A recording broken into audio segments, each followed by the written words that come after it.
Kottayam town. Lourdes പള്ളി കടന്ന് ഒരു വൈറ്റ് ഹോണ്ടായുമായി ഒരു ഇടവഴിയിലേക്ക് തിരിഞ്ഞു. അവിടെ ഒരു മിഡിൽ ക്ലാസ് വീടിൻ്റെ ഗേറ്റ് കടന്ന് ആ കാറ് നിന്നു. ഡ്രൈവർ സീറ്റിൽ നിന്നും ഒരു ബ്ലാക്ക് ഷർട്ടും വെള്ള കസവുമുണ്ടും ധരിച്ച ഏകദേശം 60 വയസ്സ് പ്രായം തോന്നിക്കുന്ന ഒരാളിറങ്ങി. വട്ടമുഖം, തലപ്പെട്ടയായി നരവീണു തുടങ്ങിയ മുടിയും മീശയും, മുഖത്തൊരു പവർ ഗ്ലാസ് വെച്ചിരുന്നു. ആ വ്യക്തി ഉമ്മറത്തേക്ക് കയറി. ലതേ, അവളിതുവരെ എണീറ്റില്ലേ? അയാൾ ഉച്ചത്തിൽ ചോദിച്ചതും അടുക്കളയിൽ നിന്ന് 55 വയസ്സ് പ്രായം തോന്നിക്കുന്ന ഒരു സ്ത്രീ ഇറങ്ങി വന്നു. കാഴ്ചയിൽ ഐശ്വര്യം തിളങ്ങുന്ന മുഖം, നെറ്റിയിൽ ചന്ദനക്കുറി, ഒരു നോർമൽ സാരിയാണ് ഉടുത്തിരുന്നത്. പെണ്ണിന് നേരം വെളുത്തിട്ടില്ല രാജേട്ടാ, ലത ചിരിച്ചുകൊണ്ട് പറഞ്ഞു. ഇപ്പോഴും വാശിയിലാവും. ബാംഗ്ലൂരിൽ തന്നെ പ്രാക്ടീസിന് പോണോ? പഠിച്ച MBBS എടുത്തതൊക്കെ നല്ലത്, പക്ഷേ ഇത്രയും ദൂരം. അയാൾ ഹാളിലോട്ട് കയറിയിരുന്നു എന്ന് ചിന്തിച്ചുകൊണ്ട് പറഞ്ഞു. അതിനെന്താ, നമ്മളുടെ മോള് മിടുക്കിയല്ലേ. ആകെ രാവിലെ കുളിക്കില്ല എന്നതൊഴിച്ച എന്താ കുറവ്? പിന്നെ കരാട്ടയൊക്കെ പഠിച്ചിട്ടില്ലേ, സോ പേടിക്കാനില്ല. അമ്മ ഒന്നുകൂടെ ഒന്ന് ചിരിച്ചു. ശരിക്കും നിനക്കല്ലേ സമ്മാനം തരണ്ടേ, അവളെ ഇത്രയും തൻ്റെടിയായി വളർത്തിയതിന്. അയാൾ ലതയെ നോക്കി ഒന്ന് നെടുവീർപ്പിട്ടു. കിച്ചുമോനെ, ചേച്ചിയെ വിളിക്ക്. അയാൾ അകത്തോട് നോക്കി പറഞ്ഞതും ഒരു ഭൂമി കുലുക്കം അവിടെ സംഭവിച്ചു. ആരും പേടിക്കണ്ട, നമ്മുടെ കിച്ചു ഓടി വരുന്നതിൻ്റെ ശബ്ദമാണ്. ആൾക്ക് തടി ഇത്തിരി കുറവാണ്. അവൻ പതിയെ മുകളിലേക്ക് ഓടിക്കയറി. റൂമിൽ ചെന്നപ്പോൾ അവൻ കണ്ടു മൂടി പുതച്ചു കിടക്കുന്ന നമ്മുടെ നായികയെ.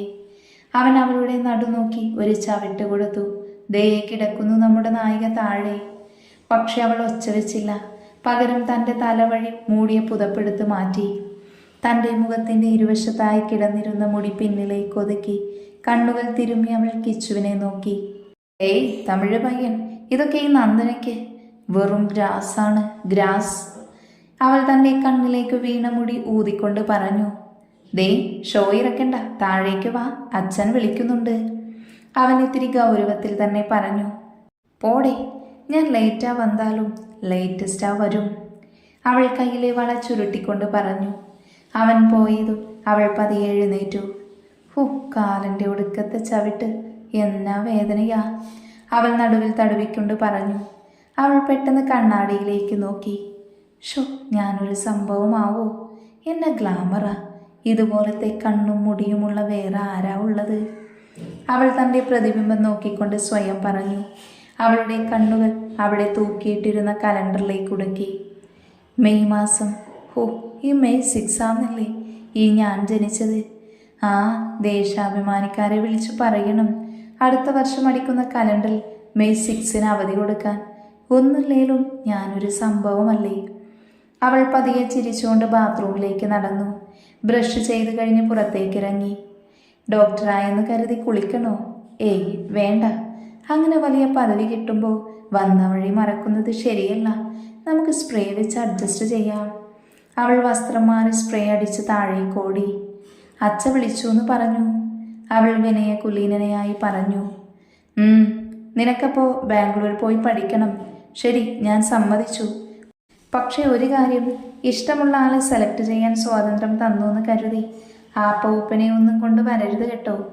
അയാൾ അത്രയും പറഞ്ഞ് അകത്തേക്ക് പോയി. മാതാശ്രീ, എന്തെങ്കിലും ഒഴിയാനുണ്ടോ? അവളൊന്ന് ചിരിച്ചുകൊണ്ട് ചോദിച്ചു. ലത മറുപടിയൊന്നും പറയാതെ അകത്തേക്ക് കയറി. അപ്പോൾ ഇനി ബാംഗ്ലൂർ ലൈഫിന് പൊളിക്കും. അവൾ കൈകൾ ഉയർത്തിക്കൊണ്ട് പറഞ്ഞു. ഓ പിന്നെ, പറഞ്ഞത് കേട്ടില്ലോ, എൻ്റെ അളിയനൊരു സ്റ്റാൻഡേർഡൊക്കെ വേണമെന്ന്. കിച്ചു അവളുടെ അടുത്ത് ചെന്ന് നിന്നതും അവൾ അവനെ കൈകൾ കൊണ്ട് ലോക്കാക്കി. നേരത്തെ തന്ന ചവിട്ടിന് പകരം പിന്നെ എൻ്റെ ലെവൽ അത് വേറെയാക്കിട്ടോ കിച്ചൂട്ടാ.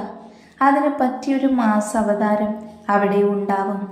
രാമാവതാരം അല്ല, രാവണാവതാരം. അവൾ കിച്ചുവിനെ നോക്കി കണ്ണുറുക്കിക്കൊണ്ട് പറഞ്ഞു. Bangalore night club. രാത്രി 12 മണി. പാട്ടും കൂത്തും മേളവുമായി നൈറ്റ് ക്ലബ്ബ്. അവിടെ കുറച്ച് ദൂരെ റിങ്ങിൽ ഓരോ മല്ലന്മാരായി ഇടിച്ചിട്ടിരുന്ന സൂരജ് എന്ന ജിം ബോയ്. അവൻ്റെ ഒടുക്കത്തെ ഷോ. ദേ പെൺപിള്ളേരൊക്കെ അവനെ പോയി കെട്ടിപ്പിടിക്കുന്ന കണ്ടില്ലേ? ഒരു ബ്ലൂ ടൈറ്റാനിക് ടീഷർട്ടും ബ്ലാക്ക് ജീൻസും ധരിച്ച് മുടി കാർലിങ്ങും ചെയ്ത് ഒരുത്തൻ അയാളെ നോക്കിക്കൊണ്ട് പറഞ്ഞു.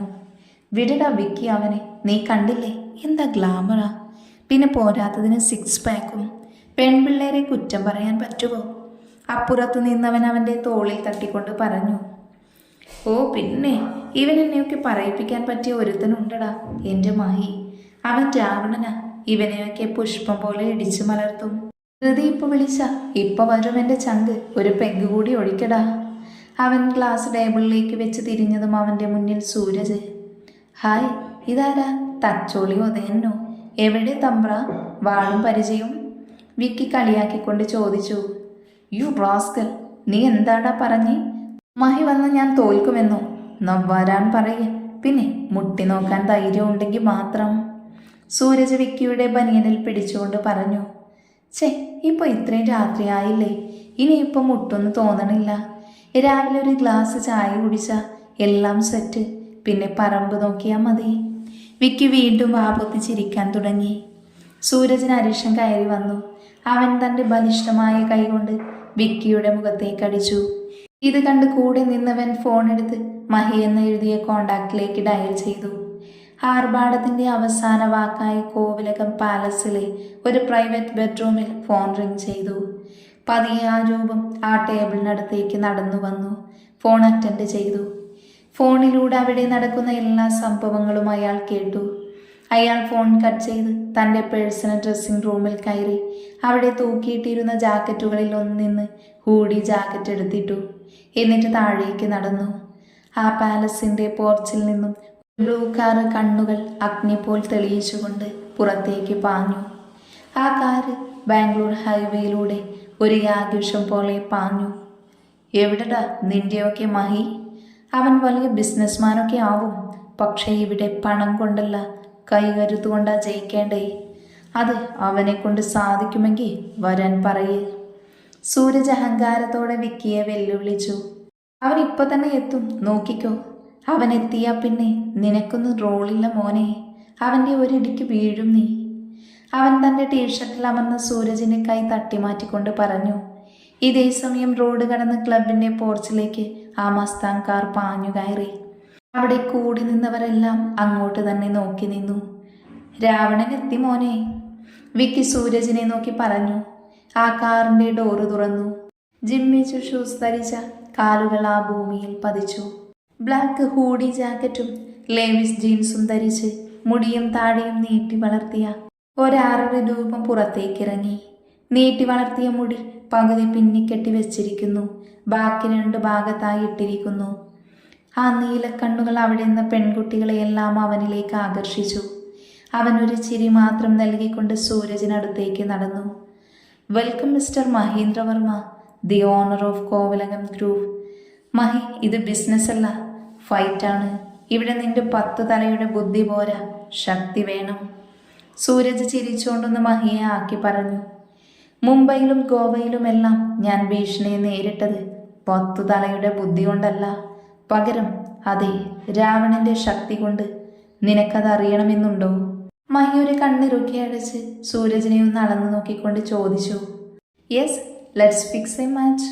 ഇതിൽ ഞാൻ ജയിച്ച നിന്റെ പുറത്ത് കിടക്കുന്ന കാർ എനിക്ക്, തോറ്റാ പിന്നെ ഈ ക്ലബിൽ സൂരജില്ല. Are you ready for the challenge? അവൻ തന്നെ ഹാഫ് കൈ ബനിയൻ ഊരി നിലത്തേക്കെറിഞ്ഞ് മഹിയെ പോരിനെ വിളിച്ചു. I always love challenge. Okay guys, let's chill out. അവൻ അവിടെ കൂടി നിന്നവരെ നോക്കി കൈവീശി. എന്നിട്ട് തൻ്റെ കാറിൻ്റെ ടേബിളിൽ വെച്ചു. അവൻ്റെ ജാക്കറ്റ് ഊരിയതും വലത് കൈയിലെ സൂര്യൻ്റെ ചിത്രം പച്ചകുത്തിയത് അവിടെ നിന്നവരുടെ ശ്രദ്ധയിൽപ്പെട്ടു. മഹിയും സൂരജും റിങ്ങിലേക്ക് കയറി. സൂരജ് തൻ്റെ കൈ മുഷ്ടി ചുരുട്ടി മഹിക്ക് നേരെ ആദ്യത്തെ പഞ്ച് കൊടുത്തു. മഹി വലത് കൈ കൊണ്ട് ആ പഞ്ച് തടഞ്ഞു. സൂരജിന് ഒട്ടും സമയം കൊടുക്കാതെ ഇടത് കൈ കൊണ്ട് സൂരജിൻ്റെ താടിയിലേക്ക് ഇടിച്ചു.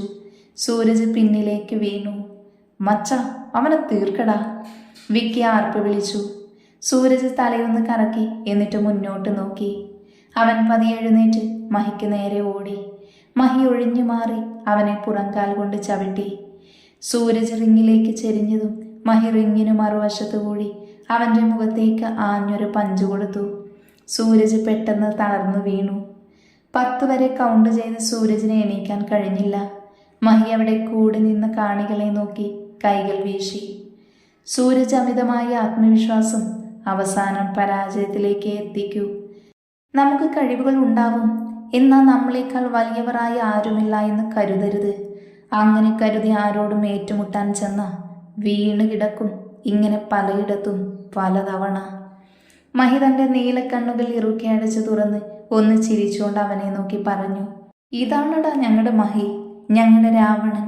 ഇനി നിന്നെ ഈ ക്ലബിൽ കണ്ട ഇടിച്ചൊടിച്ച് പാർസലാക്കും.